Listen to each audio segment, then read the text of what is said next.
Lockout, kids. Yes. Get your signings in before midnight, December 1st, or Yeah. you gotta wait. As they famously say, December 2nd will be a day that lives in infamy. Maybe that's not quite accurate, but historically, but yeah, we're in a lockout now for the first time in 26 years. 26. We've I, had I was labor almost peace. surprised. I was almost surprised by that because I feel like there's been so much strife that there had to have been a lockout somewhere wedged in there since '94, but like even Yeah, a minor one for like a day or so. But I think you could think of it as kind of like the Cold War almost. There wasn't really a battle, like a legal battle until now, but it's been smoldering all this oh time under the yeah, surface with the yes, yes, acrimony yes, between the yes. owners and players. We've basically it's that acrimony is built because the owners have kicked the ass of the players union in all of these collective bargaining agreements for the last at least 10 years, especially this last one signed in 2016. And now the players are trying to kind of right the ship and get some equality in these negotiations, and that's why it's going to be as ugly as we are now seeing. So it shouldn't be a surprise to anybody that we're going to a lockout. uh, I don't I don't see why this is going to be resolved anytime soon. Um, this the point to make, to start with, is there is no legal mechanism that we had to have a lockout starting on Wednesday night. This was a decision made by the owners to have a lockout. They could have continued to negotiate in good faith or started to negotiate in good faith past that December 1st, 11:59 p.m. deadline, if they chose to. But instead, they chose to lock the players out as an attempt to gain leverage in their negotiations. But what's actually going to happen is they're just going to go away from the table. They were all meeting in Dallas, I think, all week long. Yeah, Texas. Meeting in quotes. Essentially, they would go into a room for about 10 minutes. I think at the most they were in the room for a half hour at different points, where they would just say, your proposal, whatever proposal you're going to show us, can't have this, this, and this. And that was all the players had, were this, and this. And the owners would say the same thing back to the players, and it was just a back and forth. The shit show, literally in person. That is the key thing to understand here. Like, there's fans are upset that there's a lockout. It's a black eye. I think it's bad. It's not a good look for baseball. It's not the end of the world necessarily, because we're nowhere close to losing games at this point, which is the only thing people care about, obviously. So it is a PR black eye. Yeah, And that was true. a choice. The key to know about this is a choice by the owners to do this. They didn't have to. So the black eye is basically the owners punching themselves in the face. So for whatever gains they think they can get from it. So I just wanted to start with that. The cool thing that came out of this is the flurry of free agents, as you mentioned, the artificial deadline that was created just by the uncertainty of what the lockout might mean in the financial landscape afterwards, with a new collective bargaining agreement. So it created a fun 2 weeks for us. So that's a positive. But I've got a ton of thoughts and some details about the lockout. Did you have a introductory thought about the lockout Well, in general? my introductory thought is when you show up to negotiate and you're the owners and you say revenue sharing, salary arbitration, earlier free agency, and service time are all off the table for negotiation. You have created your own. You've created the lockout on That your would own. be the opposite of good faith negotiations, because those Yes, are the only issues that matter in this. yes. That's literally the Yes, collective bargaining agreement. yeah. They. As I read this morning, like, we're out of this collective bargaining agreement. We're not going to hear yet about the universal DH or or robo umps or any of that stuff's not even going to come out of this. That's going to come later. Much later. This has those topics, those key topics that are a rub for the players. And from what I've read in the Athletic so far, what the Players Association is offering to the owners doesn't seem that dramatic. Now, I'm not there at the negotiating table, but that's, what's getting released into the press is like the owners are trying to make dramatic swings in one area so they don't have to give up these things in the other area. Right. And the players are like, no, why don't we just dial everything back and everyone gets what they want out of it. They at least that's, I mean, it can't be that easy because it can't be that simple, but the way it's being, spun right now in the media is the owners took a very hard line and the players are like, well, some of the things you want to give us, we're not even asking for. Right. We want to focus on these areas. And you don't even want to hear it. So it's a completely, it's a classic negotiating tactic, act like you're giving away things that you don't give a shit about so you can get the things that you really care about. So it's a disingenuous tactic by the owners that we've seen over and over again. Yes. So I guess we shouldn't be surprised. The other thing I want to keep in mind here throughout this ordeal that may last months is we're clearly pro player. We've been on the player side all along, but that doesn't mean they're not wrong about some things here. And oh yeah, totally. Yeah. I mean, it's yes, they have issues too. It's also to keep in mind that anything we hear from Tony Clark and the Players Association is also propaganda on their side too. So I'm taking everything with a grain of salt, but it is proven. It's been proven over and over again, and we've proved it ourselves that the owners are not negotiating in good faith on this. I would think, I can't say that the players are 100% in good faith on this, but I think they're much closer to that when you think of that term. You brought it up though, this CBA, the crux of the issue and why we're in a lockout is money. I mean, it is clear as day. I mean, people want a simple definition of why are we in this lockout? Well, it's money. We can, like you said, the ancillary items about robo umps or a revised playoff system, or that's all icing on the cake. But the core issues are money, and it's hilarious that the owners say we can't talk about these things. If you're going to bring a proposal, we're not changing any of those. Like, well, fuck you. That's why we are where we are. So. But when you say money, what does that mean? We did just see a flurry of free agent spending over the last 2 weeks. Yeah, and it wasn't. I don't feel like it was dumbed down at all with the the money that was paid out. I mean, look at Scherzer alone. He's what's the? We're gonna get to this later, but isn't the note like he's gonna actually make more money next year than like 4 teams' payrolls right now? Yes, I mean, more than the A's, more than the Rays, I would think. Yeah, so I forget the list, but yeah. So like the cry poor thing is over and done with at this point. Well, but yeah, that's an interesting thing. On both, I think I'm kind of on both ends. I mean, I want to break that down though, because we just saw $1.7 billion spent on free agents in the last, or they say through November, I guess, this off season. Yeah. If you take into account the extensions that were offered to players that weren't free agents, that's $2.5 billion.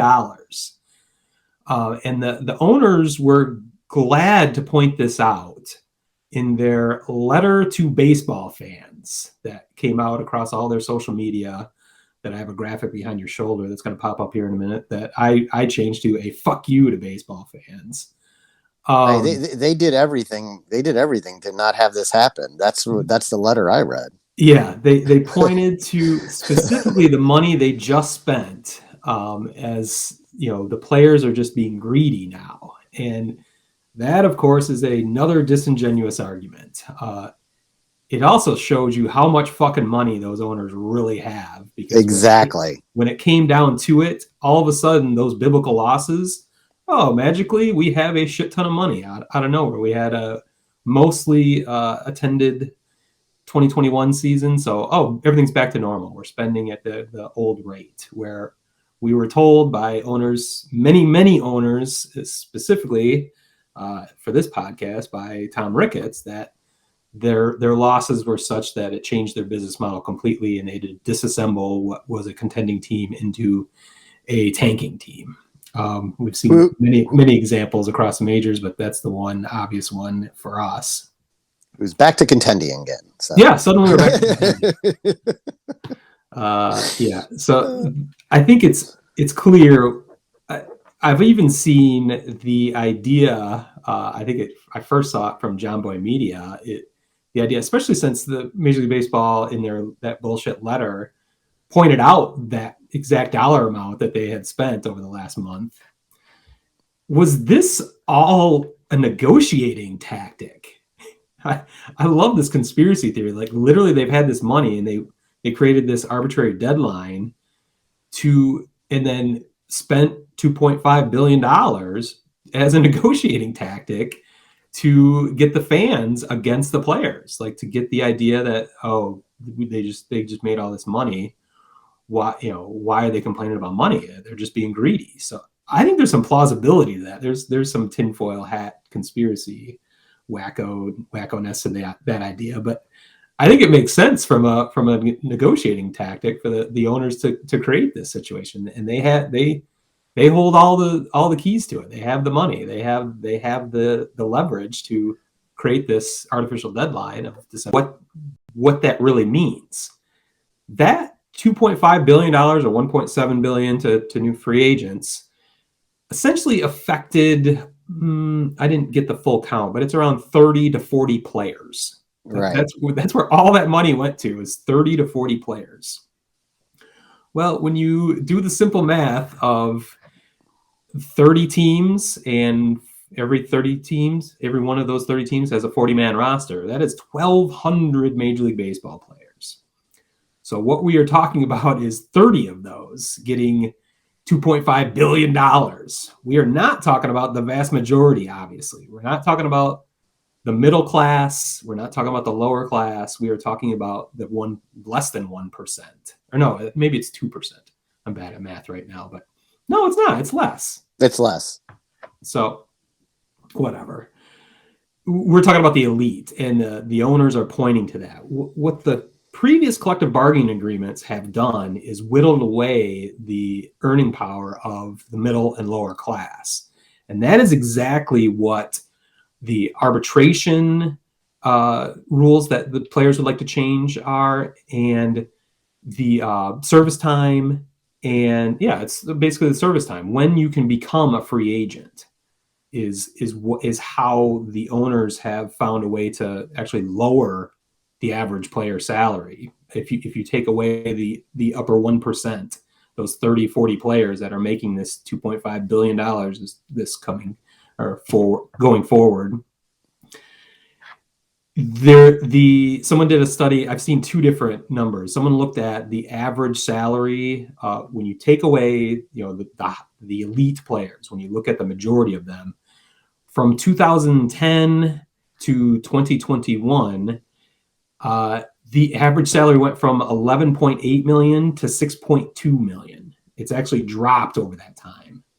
And part of that, what you've seen is we've seen service time manipulation, which is very famous, especially in Chicago with Chris Bryant, but it's happened in many situations on a lower level. But it just takes everywhere. It takes more time for a player to reach free agency when they could start making those if they have a chance to become part of that 1%. Owners are basically artificially delaying that by manipulating the service time. So that's helping that number go down for the owners. The other part is arbitration, which the players want to come. They want that to start 1 year earlier to help that would be the lower class. If you talk about that, players that haven't even been able to reach free agency or have lower contracts. It's all basically to suppress that. The other thing we've seen that is, there's logic to it, but we've never seen it before, and this goes almost back to the steroid era. Free agents are being devalued by age. And I think we've bought into that. I think analytics has bought into that, has helped that, because there's some truth to it. But free agents in the 2000s or the 90s were often in their 30s and still quite productive and would get paid large amounts because of their productivity, what they've done and what they plan to do. Where you've seen over the last 10 years, we don't value players in their 30s anymore. And with good reason. Their production has gone down because they're not on PEDs as much anymore. Not completely gone, but that's not fake. Right. I think that's a real thing, that players are no longer quite as productive in their 30s. There are some examples where they are, but in general, the game has changed in that. It's become a 20-year-old's game. It is much less of a 30-year-old's than it used to be.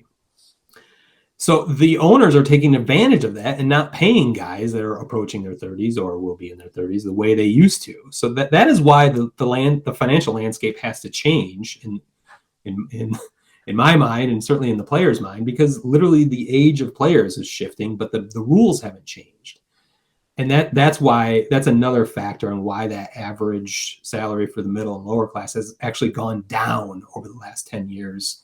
Even though revenues have skyrocketed, you could add in inflation on top of that. But for the average salary to be cut in half over that time, that is clearly manipulation by the owners, market manipulation, finding value where it didn't exist before. It's brilliant business. I mean, it's perfect for the owner. You can admire how shrewd of a move it's been, and a long view that they've had, taking advantage of market inefficiencies like that.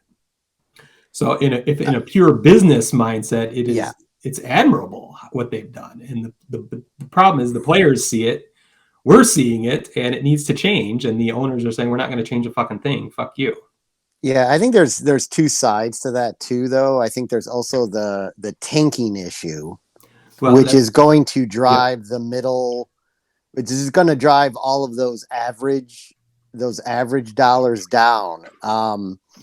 The average, I mean, the base salary, and this is when I start to get like, I don't know whose side to take. The average, the minimum salary this year for an MLB player was $570,000. Over $500,000 is your baseline.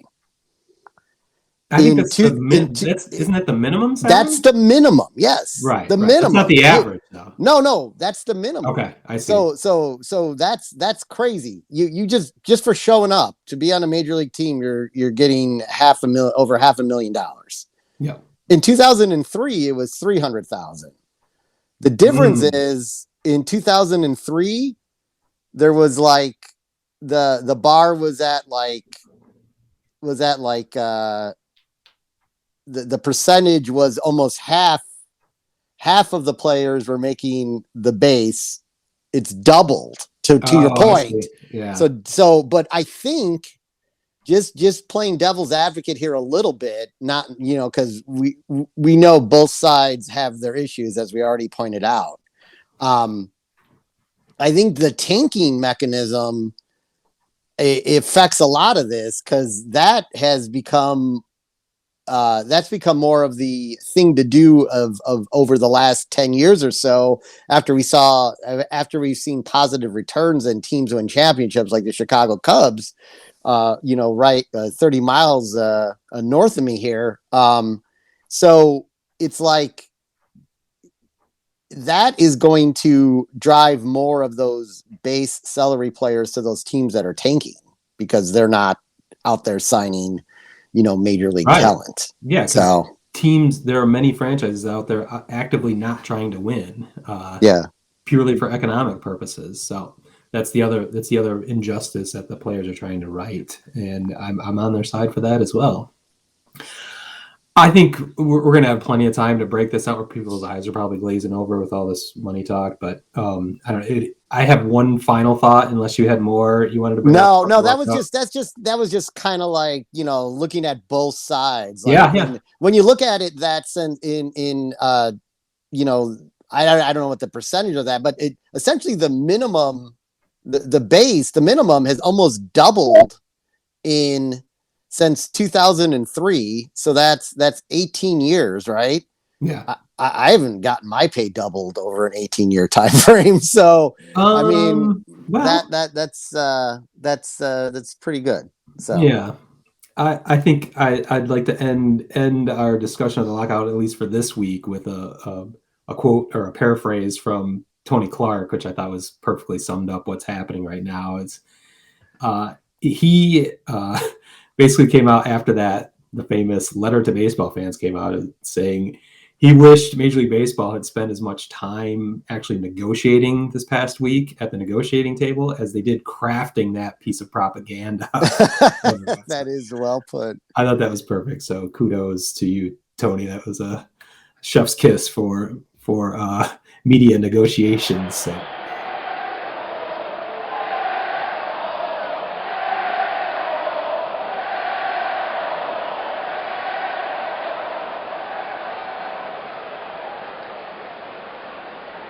Word Hole Media.